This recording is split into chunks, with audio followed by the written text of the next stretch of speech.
Many truths that are in these verses that I've read to you, and I hope and pray that you will see them as I have seen them. There are three that I really want to bring out to you, but I'm only going to cover one this morning. I'll get the other two tonight. And here's the first one. The strong actuality of the guilty. Now, if you'll remember in verse 3, Joshua the high priest is seen here, and he's clothed with a filthy garment. Now, this is the high priest now. Now, the entire picture here is that of a courtroom. God, the Chief Justice of the Supreme Court of the universe, is sitting there on his throne. Before him is Joshua. And Joshua is clothed in a filthy garment. Now, this is not the Joshua back in Moses. This is years after Joshua the son of Nun. This is Joshua the son of Josedek, if that's how you say his name, Haggai 1 verse 1. Now there's one thing about a priest's garment. It was to be of linen and spotlessly white. But here it's horribly filthy. Joshua is the accused. And guess who's there with him? Satan. And Satan is the prosecuting attorney. And he is pointing to the filthiness of this high priest, Joshua. He is the adversary. And he's saying to God, God, on the basis of your so-called holiness, you've got to judge this man because of his filth. Now that's the picture that we have here. All right? And may I tell you, dear friend, it's one of the many visions in the Old Testament that teach us about our advocate, the Lord Jesus Christ. And you keep listening, you'll find out that that is very true. Now, as we look at this picture, it seems as though the prosecuting attorney, Satan, has a good case against Joshua because he's standing there, and Joshua, the high priest, has absolutely no defense. None whatsoever. You know why? Because he's guilty. His garments are filthy. He is guilty. And nobody ever is able to deal with their sin until they admit that they are guilty too. Let me show you something in the Bible.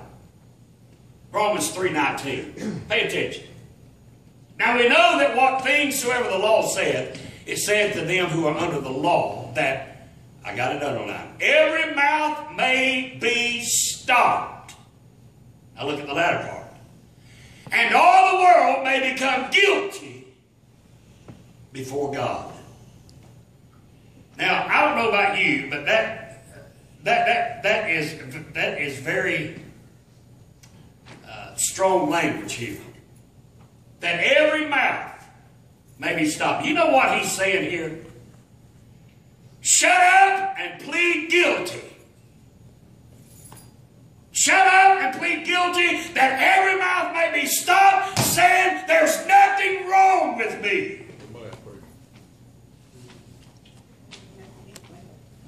Yes, preacher, I'm committing adultery, but I'm still a Christian. Leave me alone. I'm still committing fornication, preacher. Leave me alone. I'm still a Christian. Come on, bro. Yes, I drink my booze, but I'm a Christian. Leave me alone. I ain't going to do it. Do you think for 1 minute that you can sin against the holy, righteous God and get away with it? It ain't going to happen. You're right. And I promise you, this preacher will always be in your face telling you it's wrong. Amen. And I will not apologize either. Amen, brother. You sin against a holy, righteous God. Yeah, this loudmouth preacher is going to make sure that you plead guilty to the charge. Amen. Every mouth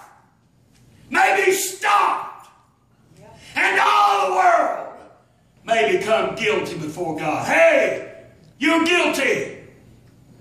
You're guilty. There ain't a person in this world who ain't guilty of sin. Now that's Bible doctrine, my friend. But today we don't like to discuss guilt too much, do we? Just what is guilt? Well, if you were to ask the average person what is guilt, or if you look it up in the dictionary, that person would say, or the dictionary would say, that guilt is the feeling that you get when you do something wrong. Well, that is not guilt. That is guilt feeling. See, the problem with people today is that they don't know the difference between guilt and guilt feelings. And there's a difference between guilt and guilt feelings. A whole lot of difference. Let me illustrate. If you put your hand on a hot stove and the flesh is seared and burned, a message is going to travel up your arm and get to your brain and say, hey, it's hot down here. And that brain says, well, lift your hand up, dummy. Am I right? And it does it just like that. I mean, you ain't got to feel it too much to get your hand off of it. That's right. Now, the pain is the burn feeling. Why?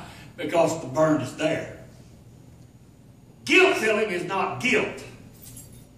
See, it's very real and it has to be dealt with. But the problem, dear friend, is the burn on the hand. If you're going to get rid of your guilt, you got to get rid of the sin. Amen. Hello. Yeah. Now, that's logic. Man with 10th grade education can figure that out. Amen. Now, the reason I want to say this is that many people try to deal with their guilt by searching their conscience. Now, they just simply have the idea that it's your conscience that makes you guilty or feel guilty, and therefore, if you deal with your conscience, you'll be all right. Well, your conscience, however, is very much like a thermostat. It's what it's set on. And folks, your conscience, it operates wherever it is set. Now, we've got these thermostats set on 70. And guess what? It's not going to get below 70 in here. You understand what I'm saying? It's what the thermostat is set on that accomplishes it. Now, you can't let your conscience be your guide unless God guides your conscience. God has to set your conscience. For instance, Elizabeth Elliot, who lived among the Alca Indians, said that they ran around stark naked. I mean, they just ran through the jungle without wearing any clothes. Except they always had a string tied around their waist. Just a string, and that's all. One day her curiosity got the best of her. And she asked, why do you wear that string around your waist?